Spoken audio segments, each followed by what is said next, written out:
ये गोधरा का वैरायटी का बेल है। ये मेन कंट्रोलर यही है, ब्रेन ऑफ द पूरा सिस्टम है। ये एक्चुअली कंप्यूटर है और लैपटॉप से लिंक्ड भी है।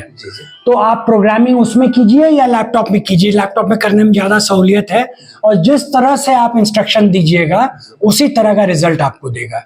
तो बेसिकली ये कंट्रोल रूम है, नर्व सेंटर है। यहाँ से बैठे बैठे आप बटन दाबिए और काम हो गया।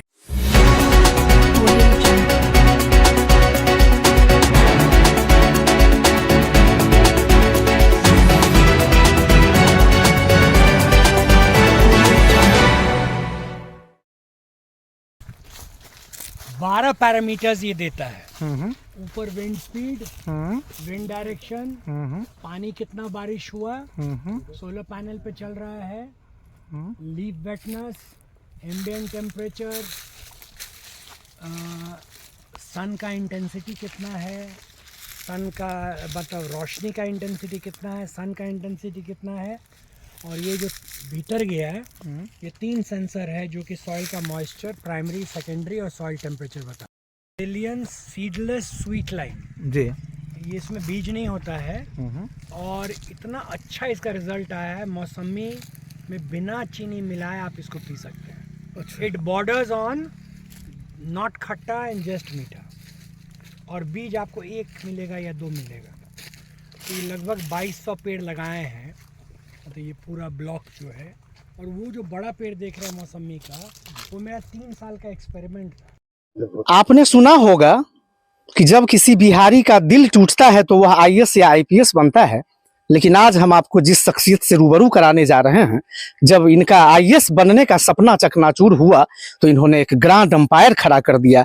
भारत एक कृषि प्रधान देश है और आज हम हैं वर्तमान में बिहार के समस्तीपुर जिले के रोसड़ा प्रखंड अंतर्गत नया नगर गांव में, जो जहां के एक बिग अंपायर खड़ा करने वाले एक बड़ी शख्सियत जिनसे हम आपको रूबरू कराने जा रहे हैं, उनका नाम है सुधांशु कुमार। सुधांशु कुमार के जब आईएएस बनने का सपना ध्वस्त होता है तो वो आज न केवल युवाओं के लिए बल्कि बिहार वासियों के लिए, खासकर उन किसानों के लिए एक उम्मीद की किरण बन गए हैं, जो आज तकरीबन 150 एकड़ में खेती करते हैं और स्वरोजगार की एक ऐसी विरासत इन्होंने खड़ी कर दी है जिसे सहेजना आज की पीढ़ी के लिए काफी आवश्यक है। इनका ये जीवन वृत्त काफी अतुलनीय है, काफी अप्रतिम है। तो अभी हम उनके इस फार्म हाउस पे आए हैं, जिसे फार्म हाउस शब्द के दायरे में बांधना उचित नहीं होगा। ये एक ऐसी जगह है जहां न केवल बिहार के मुख्यमंत्री नीतीश कुमार का आगमन हो चुका है, न जाने दर्जनाधिक मंत्रियों सांसदों का आगमन हो चुका है,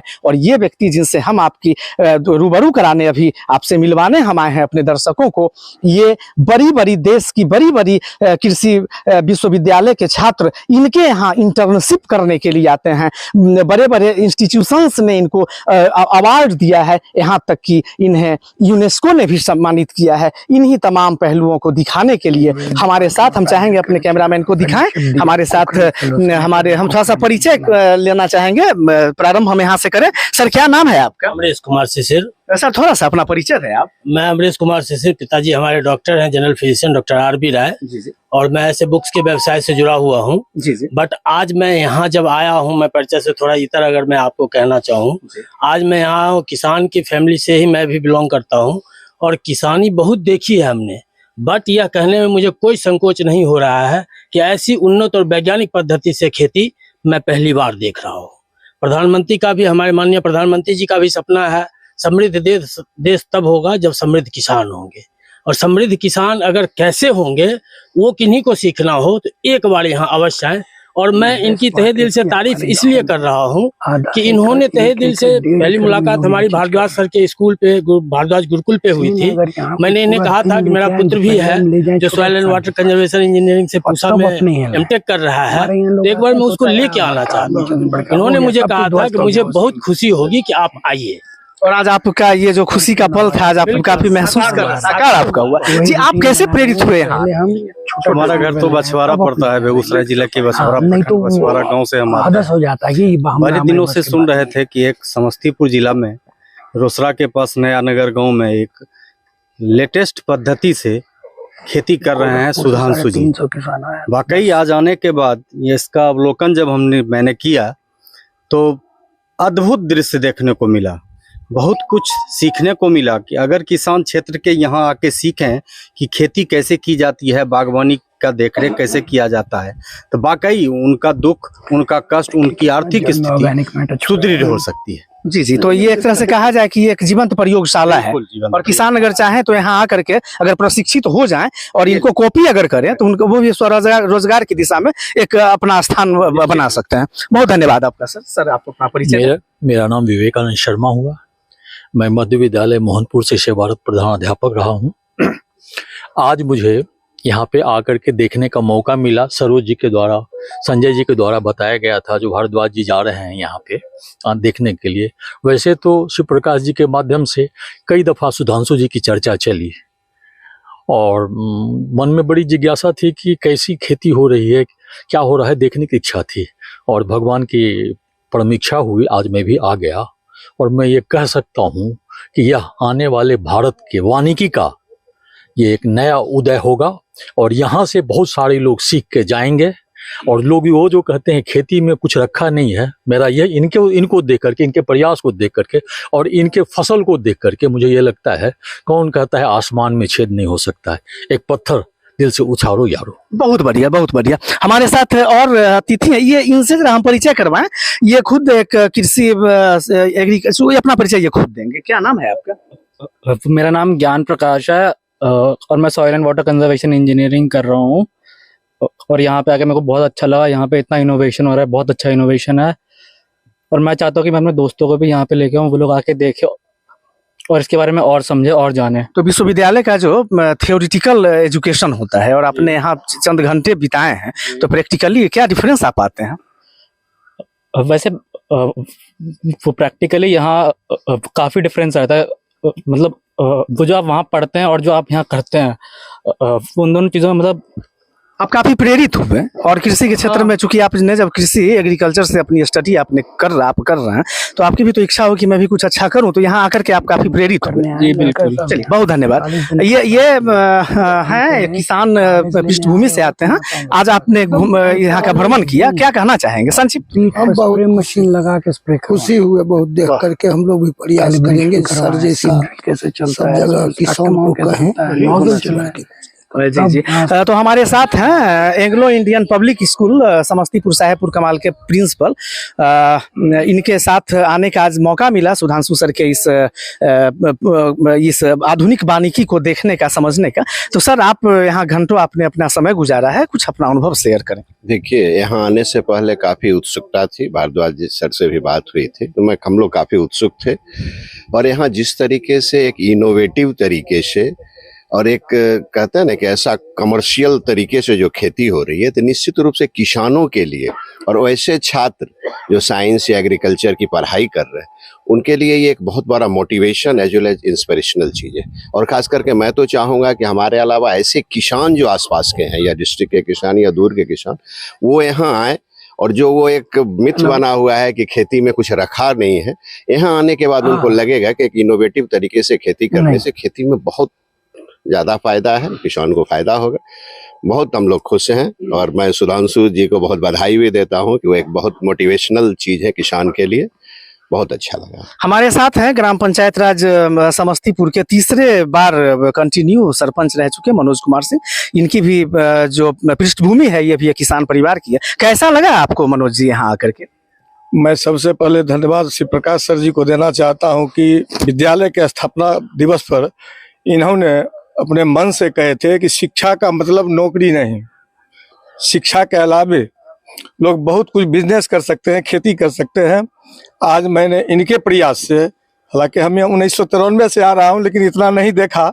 आज इनके प्रयास से माननीय भूतपूर्व मुखिया जी सुधांशु बाबू के यहाँ आए और देखे, और मैं प्रयास करूंगा कि जो लोग किसान है, किसान को मैं यहाँ ला के दिखाऊं जो किसान क्या नहीं कर सकते हैं। मैं इनको बहुत बहुत धन्यवाद करता हूँ। अब हमारे साथ हैं श्री प्रकाश भारद्वाज, जो हमारे जो दर्शक हैं और जो नए दर्शक भी होंगे वो ये किन्हीं परिचय के मोहताज नहीं है। बेगूसराय जिला के एक धरोहर हैं हमारे ये। श्री प्रकाश भारद्वाज सर भारद्वाज गुरुकुल जो पन्हास में अवस्थित है, उसके न केवल निदेशक हैं बल्कि राष्ट्रीय स्तर के एक पर्यावरणविद और चर्चित शिक्षाविद के रूप में इनकी गिनती आती है। और आज एक पत्रकार होने के नाते इतने लोगों की जो टीम आई है, इसके अगुआ हम यहाँ आगमन के प्रेरणा स्रोत यही हैं। तो हम श्री प्रकाश भारद्वाज सर, हमको बड़ा अच्छा लगता है ये कहना कि आप तो हमारे लोगों के इंस्पायरेशन हैं ही, और आपने आज एक और इंस्पायरेशन से हम लोगों को मिलवाया जो कि काफ़ी हम लोग आज वो काफ़ी भाव विह्वल हैं। I have no words to explain about this moment sir. Sir, आप दोनों आदमी की वार्तालाप मेरे लिए ही नहीं बल्कि दर्शकों के लिए काफ़ी रोचक होगी। तो सर, हम इनसे बात करने से पहले थोड़ा सा चाहेंगे कि आप सर अपना फीडबैक दें सर। Thank you sir. मेरा तो यह पुश्तैनी गांव है, लेकिन बस इतना ही कहेंगे, घर की मुर्गी दाल बराबर। बाबा पर बाबा से सुनते आए थे और यहाँ से बाहर सड़क से जब भी गांव आना होता है देख के चले गए। लेकिन आज यहाँ आने के बाद जो है, मैं एक स्टेटमेंट यूज करूंगा, ये इतिहास के विद्यार्थी हैं लेकिन इतिहास रच रहे हैं। और एक टीचर, एक स्कूल डायरेक्टर और प्रिंसिपल के नाते कह रहा हूँ कि अभी जो साइंस का अप्रोच है दोनों तरफ से, सरकार की ओर से भी और बच्चों की तरफ से और पेरेंट्स की ओर से भी, कि तुम कितना क्वेश्चन सॉल्व किए हो। मान लीजिए एक बुक आप पूरा किए, उसमें 500 क्वेश्चन था, फिर दूसरे बुक में लग जाओ। और वह बच्चा आईआईटी, हम ये नहीं कहते हैं कि आईआईटी नहीं पहुंचता, आईआईटी पहुंचने के बाद भी बहुत दुखद है कि वह बच्चा एडमिनिस्ट्रेटिव सर्विस में जा रहा है जिससे कि वो डंडा चला सके। यह दुखद है कि मतलब अरे भाई आप इंजीनियर बने हैं। अभी मैं एक छोटा एग्जांपल दूंगा, अभी क्यों ऐसे शख्सियत की इस देश में जरूरत है। करीब 500 हवाई जहाज इंडिगो ने ऑर्डर किया है, करीब 400 हवाई जहाज एयर इंडिया ने ऑर्डर किया है और 100+ जहाज आकाश एयरलाइंस ने ऑर्डर किया है। इंडिया में क्यों नहीं बन रहा है? इतने सारे आईआईटीएंस हैं, इतने सारे लाखों इंजीनियर हैं इस देश में, और यह ऑर्डर लाखों करोड़ का है। क्योंकि वो जो मानसिकता है ना कि हम आईआईटी से निकलेंगे और सिर्फ सिविल सर्विसेज में जाएंगे और इसमें जाएंगे उसमें जाएंगे, कुछ नया नहीं करेंगे, इसीलिए हम पिछड़े हैं। इनके एजुकेशन के बारे में इतना ही कहूँगा, ये 10th 12th Saint Paul's Darjeeling से पढ़े हैं और ग्रेजुएशन और पोस्ट ग्रेजुएशन इन्होंने हंसराज कॉलेज से किया है, दिल्ली यूनिवर्सिटी से, जो अपने आप में वन ऑफ द बेस्ट है। हिस्ट्री का स्टूडेंट इतना एक्सपेरिमेंट कर सकते हैं, ये मुझे आश्चर्य लग रहा है। और ये इसलिए सफल हुए, अगर ये विज्ञान के स्टूडेंट होते तो मैं डाउट कर सकता था, क्योंकि हर दिन खोज रहे हैं। मैं 2-4 स्टेटमेंट अभी बताता हूँ। अभी पीछे जो देख रहे हैं इसका जो प्रूनिंग हुआ है, मैं एक स्टेटमेंट बोला कि बरसात में मतलब 6-7 रुपए किलो अमरूद बिकता है, तो उस अमरूद को हम फोरगो क्यों ना कर जाएं। मतलब जितना लेबर कॉस्ट लगेगा, सब चीज लगेगा, तो कुछ घर में आएगा नहीं। तो वो छांट करके देख रहे हैं। एक बगान वहां पीछे बताया कि अभी उसकी चटनी नहीं की है, एक टाइम बाय टाइम है। उसके बाद जामुन का जो इन्होंने अप्रोच दिया, वो पूरे बिहार में एक मतलब चमत्कार हो जाएगा। क्योंकि हम लोग फ्लड रोते हैं, बारिश पानी जल जमाव के बारे में रोते हैं। इन्होंने एक एक्सपेरिमेंट किया है कि 8 फीट की 10 फीट 8 फीट से ऊपर जामुन को जाने नहीं दे रहे हैं। और जामुन का बगान हमको तो नहीं दिखा, तो मैं पहली बार अपने लाइफ में देख रहा हूँ। जो कि मेरे परिसर में भी 7 पेड़ है, बगान नहीं है। क्योंकि लोगों को लगता था जामुन तोड़ना सबसे मुश्किल काम है, और मेरे यहाँ भी परेशानी है। वो 7 पेड़ जो है तोड़ना समझ में नहीं आता कैसे तोड़े, वो गिरता है किसी ढंग से, उल्टा सीधा हो जाता है। लेकिन यहाँ उसका जवाब मिला कि 8 फीट से ज्यादा बढ़ने नहीं देते हैं और उसको तोड़ना आसान हो जाता है। और जब यह जामुन सफल हो जाएगा, यह मॉडल, तो जो नारा देते ना कि बड़े किसान है, छोटे किसान भी आपके मान लीजिए 6 कट्ठा भी है, 10 कट्ठा भी है, 1 बीघा भी है, अगर आप बगान लगा देते हैं, और बगान के पीछे बस एक ही है, जिस भी फसल में एमएसपी लग गया, मिनिमम सपोर्ट प्राइस, उसका सरकार कीमत बाजार में बढ़ने नहीं देगी। आप देखे होंगे, अगर गेहूं का कीमत चढ़ना शुरू होता है तो सप्लाई कर देती है सरकार। लेकिन ऐसा कभी आम के साथ नहीं होता कि आम का कीमत बढ़ रहा है तो सरकार आम मार्केट में ले आई, लीची का कीमत बढ़ रहा है सरकार, और उसी में किसान को फायदा होगा। और last but not the least, क्योंकि पर्यावरण की आप बात कर रहे हैं, 2-4 पेड़ लगा करके लोग क्या फोटो खिंचाते हैं कि फलाना ने यहाँ पे पौधा लगाया, वहां पौधा लगाया। इनसे बड़ा पर्यावरणविद क्या होगा? 27,000 पेड़, 27,000 पेड़। और जरा हम तो भी बेगूसराय से आए हैं, इतना अच्छा लग रहा है। मतलब जो ताजगी है, ये आपको जनरली पहाड़ में इतना अच्छा क्वालिटी का एयर आपको मिलेगा। तो आप कब तक इसको ढोते चलेंगे कि सिर्फ शहर में जहर पी रहे हैं आप? 800 से ऊपर AQI चला गया दिल्ली में। मेरा बेटा वहां रहता है, वो बहुत परेशान है एयर क्वालिटी से। और इनके यहाँ कौन सी सुविधा नहीं है? आप इनके घर पे गए हैं, गाड़ी में गए हैं, और ऐसे किसान अगर तैयार हो गए पूरे बिहार में कि जहाँ जल है, जल जमाव है, वहां अगर आप जामुन उगा रहे हैं, एक से एक फल हमने जो देखा जिसका मार्केट में बहुत अच्छा प्राइस मिलता है। और एक स्टेटमेंट बहुत तगड़ा इनका था कि मार्केटिंग मेरे लिए कोई इश्यू नहीं है। आम आदमी डरा रहता है कि हम बेचेंगे कहाँ, इनके लिए कोई परेशानी नहीं है। हम अपने दर्शकों को एक चीज और कहना चाहेंगे कि इंटरव्यू तो के मुख्य केंद्र में भले ही सुधांशु सर हो, लेकिन आप दोनों के बीच की वार्तालाप ही हम लोगों के लिए काफी ज्ञानवर्धक और रोचक साबित होगी। तो हमारे साथ अभी हैं जिनका इंतजार दर्शक कर रहे थे, ये हैं सुधांशु सर। हम चाहेंगे कि सारे लोग एक बार तालियों के साथ सुधांशु सर का स्वागत करें। तो सुधांशु सर, मैंने अपने इंट्रोडक्शन में मैंने बताया था कि बिहार में एक है कि अगर लोगों को का सपना टूटता है तो वो IAS और IPS बनते हैं, लेकिन जब आपकी IAS बनने का सपना टूटा तो खैर ये कहानी तो आपके मुंह से ही सुनना ज्यादा श्रेयस्कर होगा। थोड़ी अपनी पारिवारिक पृष्ठभूमि के बारे में बताएं। जैसे कि इन्होंने कहा कि हमने अपना schooling Saint Paul school Darjeeling से किया। 81 में BA में एडमिशन लिए हिस्ट्री में, और MA भी किए वहीं से।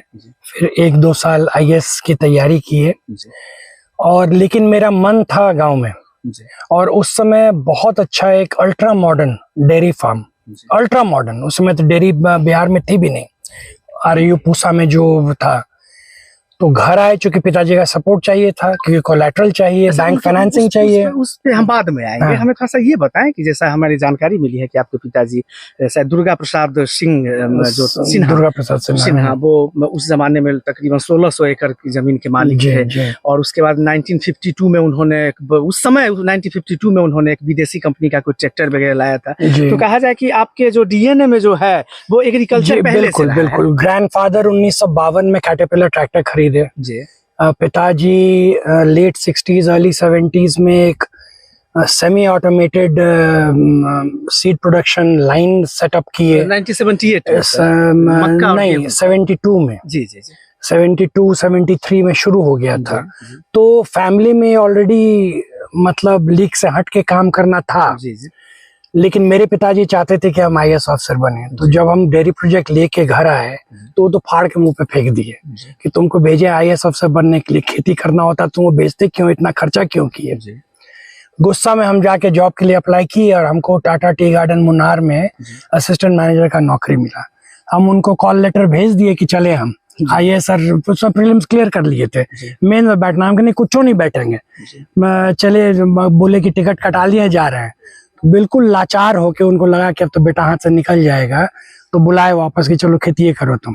क्या लग रहा है कि आज के गार्जियन, हम हमने पहले कहा रोचक वार्तालाप होगी, सर जैसे धरोहर है हमारे साथ। आज के गार्जियन जो आज IIT, आपने कुछ देर पहले गेल का एक उदाहरण दिया था, आज के गार्जियन बच्चे को गांव आने नहीं देना चाहते। वो चाहते हैं मेरा बच्चा कोई अच्छे पोस्ट पे जाए, अच्छा पैसा अर्न करे। सर थोड़ा सा आप बताएं।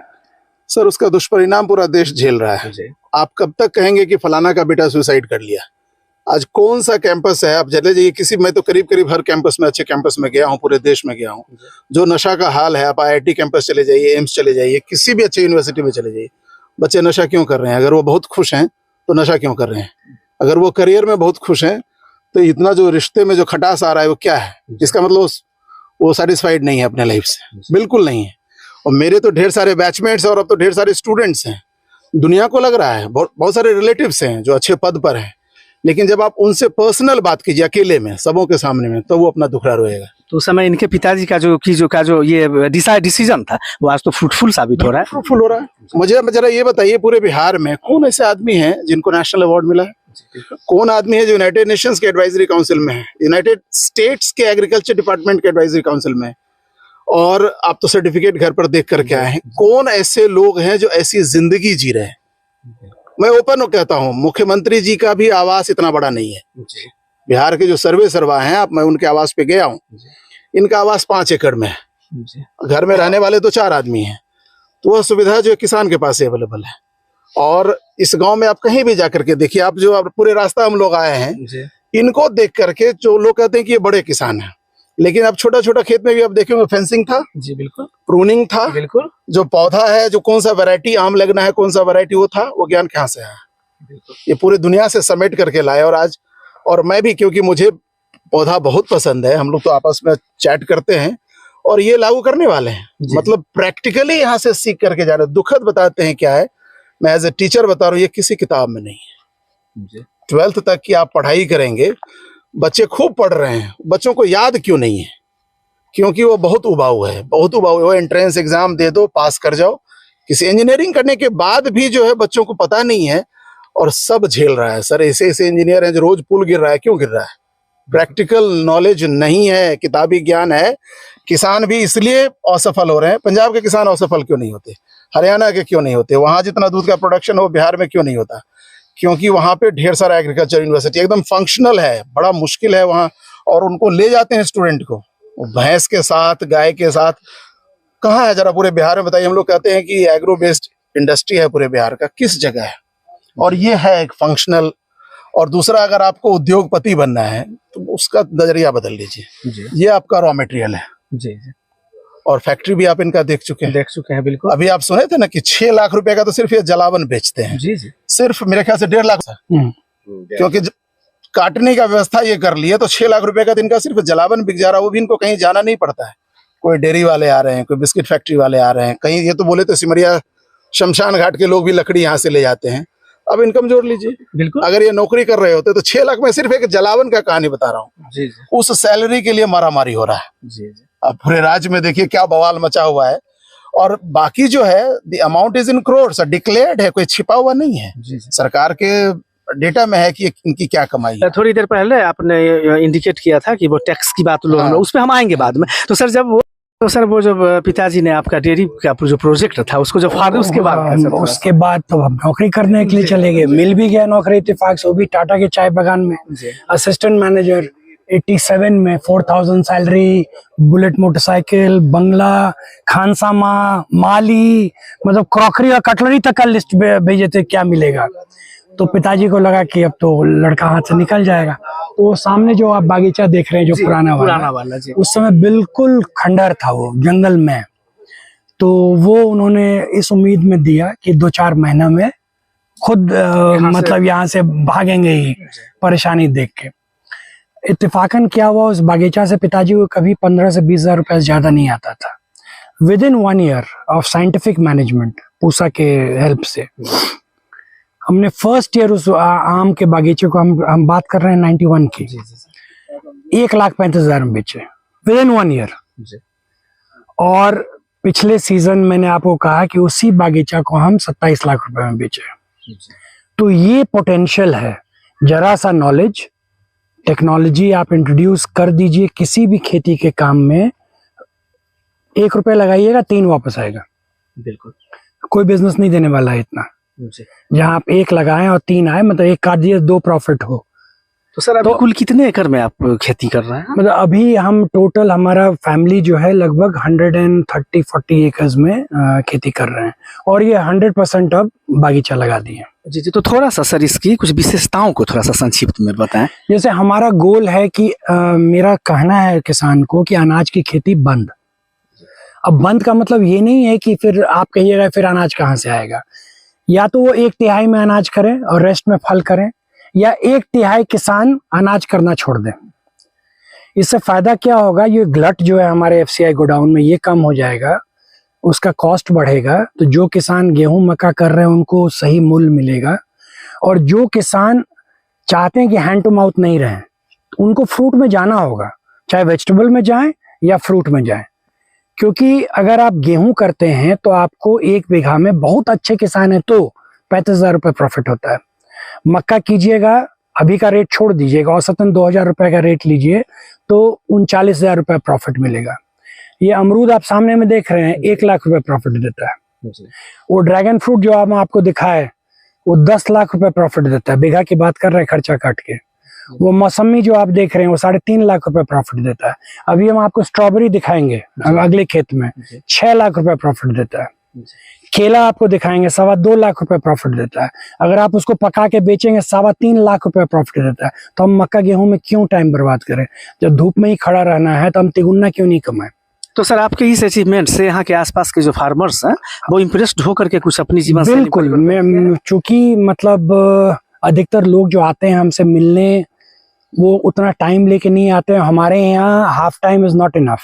आप हमको पूरा दिन दीजिएगा तो पहले हम आपको छोटे किसान के पास ले जाएंगे जो इसी पद्धति से, क्योंकि ये हर एक लेवल में उपलब्ध है टेक्नोलॉजी। आप ऑटोमेटिक कीजिए, सेमी ऑटोमेटिक कीजिए, मैनुअल कीजिए, मशीनरी सेम है। तो सर इतना बड़ा आप जो आपका लैंड जो है उसको सर कैसे आप हैंडल कैसे करते हैं, इस टेक्निक की ओर थोड़ा सा बताएं। ये ऑटोमेटेड सिस्टम है। तो जैसे ये 35 एकड़ का बागीचा है, तो इसमें सब जगह वाल्व्स लगे हुए हैं, इलेक्ट्रॉनिक वाल्व्स, जो कि कंप्यूटर प्रोग्राम से चलता है। तो आप यहाँ रूम में बैठ के आप इंडिकेट कर सकते हैं कि कौन वाल्व कितने देर के लिए कब खुलेगा, और उस हिसाब से उसमें पानी और खाद स्वतः चला जाए। क्योंकि आप देखेंगे हर एक पेड़ में पाइप जाता है और ये पानी और खाद पाइप से जाता है। तो बहुत आसान है, आप बटन दाबे काम हो गया। जी सर, कुछ अपनी अचीवमेंट्स पर बताएं, जो एकेडमिक अचीवमेंट्स हो या जो गवर्नमेंट के द्वारा आपको प्रोत्साहित किया गया हो। हमको जगजीवन राम किसान पुरस्कार मिला हुआ, जो ICR देती है किसी एक इंडियन फार्मर को। हम कोकरन फेलो हैं, जो US डिपार्टमेंट ऑफ एग्रीकल्चर एक साउथ ईस्ट एशियन फार्मर को ये उपाधि देती है, फेलोशिप। कोकरन एक सेनेटर हैं, ग्लोबल फार्मर नेटवर्क के मेंबर हैं हम। एसोचेम की भी कोई उपलब्धि थी शायद आपकी? नहीं, हमने सारे इंडस्ट्रियल बॉडीज को एड्रेस किया है ऑन इनविटेशन, चाहे एसोचेम हो, फिक्की हो, CII हो, PhD चैम्बर ऑफ कॉमर्स हो। मतलब सब लोग बुलाते हैं कि एग्रो इकोनॉमिक और एग्रीकल्चर इन इंडिया पर अपना एक्सपीरियंस बताने के लिए, और कैसे एग्रीकल्चर को आप एक एंटरप्राइज बनाएं। क्योंकि देखिए, पहले आप मक्का गेहूं करते हैं तो वो सबसे सिंपलेस्ट फॉर्म ऑफ खेती है।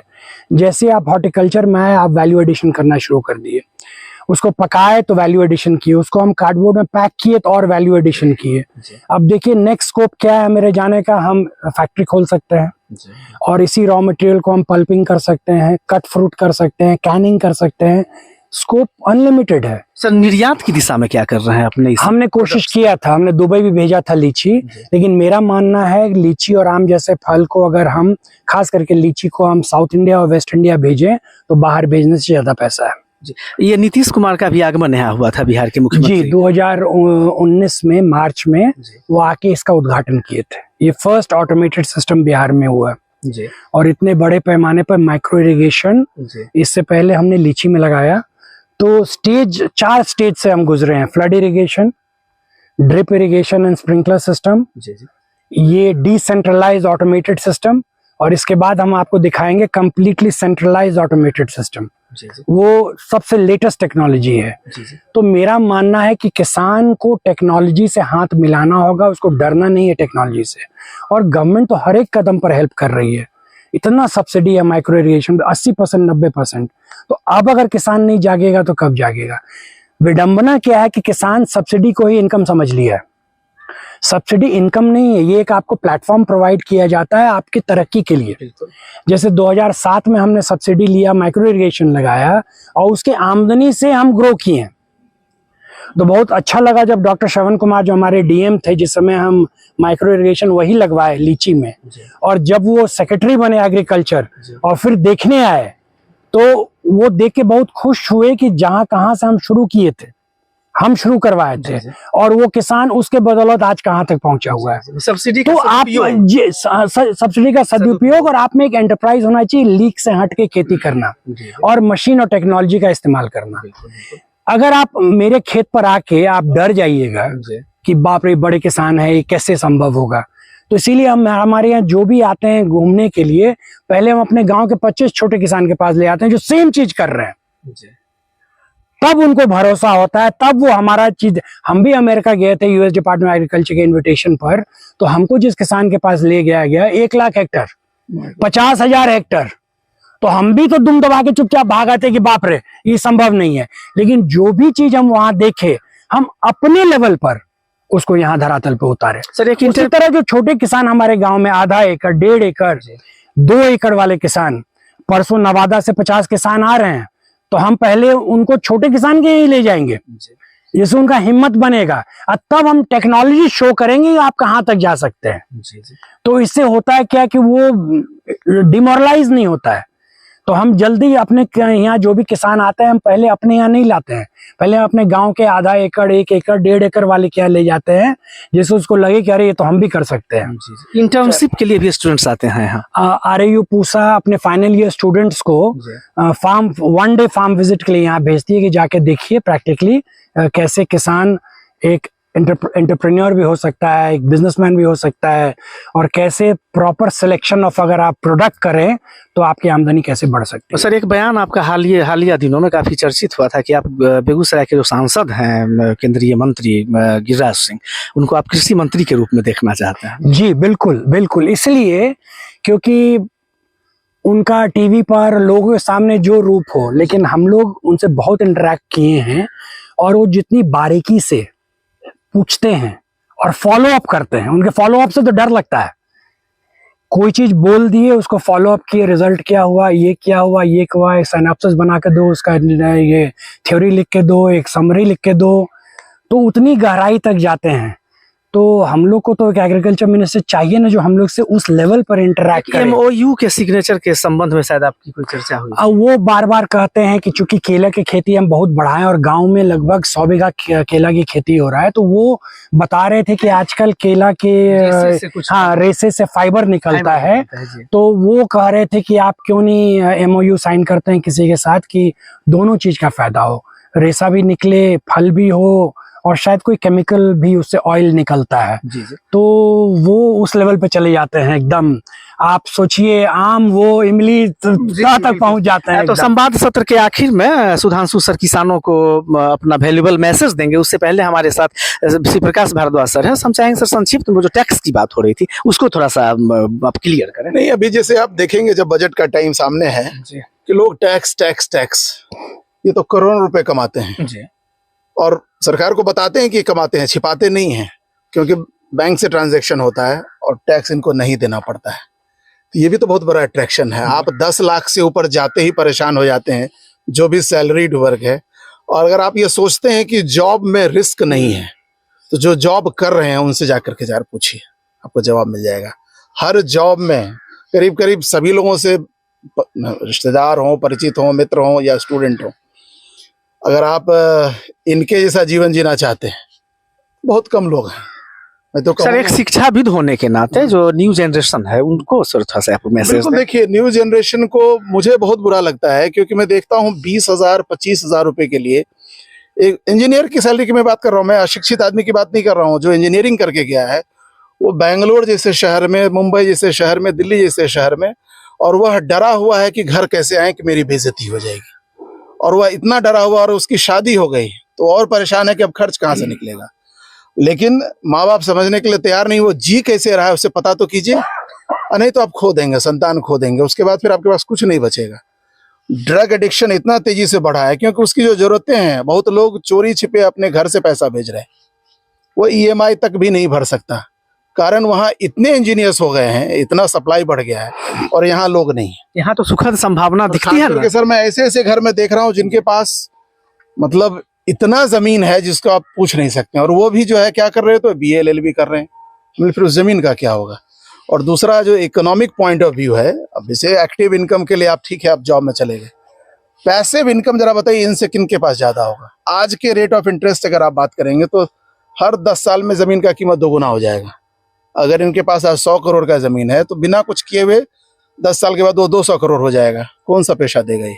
बिल्कुल, अगर आप जमीन छोड़ देंगे, ये तो पैसिव इनकम है, आप उसको कोलैटरल में रख करके बैंक में अगर आप रखने जाएंगे 200 करोड़ का कोलैटरल देंगे और तब आप बैंक लोन लीजिए, 100 करोड़ का कोलैटरल दीजिए और आप सिर्फ जॉब के बल पे लोन लेने के लिए जाइए, आप तो ट्रैप कर गए। बिल्कुल, तो जिनके पास जमीन है वो जो छोड़ करके जा रहे हैं, आश्चर्य लगता है। ऐसा जबकि आप साउथ इंडिया चले जाइए, मेरे बहुत सारे दोस्त हैं जो बहुत अच्छा पढ़े हैं, पूरे दुनिया से पढ़ करके आए और क्या बढ़िया काम कर रहे हैं जिसका जवाब नहीं, अच्छी जिंदगी जी रहे हैं। ये समस्या अपने यहाँ है, जबरदस्ती भेड़ चाल में जो है, अगर सबको इंजीनियर बनना है तो एक तरफ से सब इंजीनियरिंग में, आजकल सब मेडिकल में पड़े हुए हैं, और जब जॉब में आते हैं कैसे जीवन जी रहे हैं, इस पे कभी स्टोरी कीजिए नजदीक से जाकर। बिल्कुल सर, बहुत अच्छा लगा सर आपसे। हम इस संवाद सत्र के आखिर में सुधांशु सर से ये पूछना चाहेंगे कि सर अपने किसानों के लिए आप क्या मैसेज देना चाहेंगे? मेरे किसानों के लिए बस एक ही मैसेज है, लीक से हट के खेती करना सीखिए, निवेश करना होगा।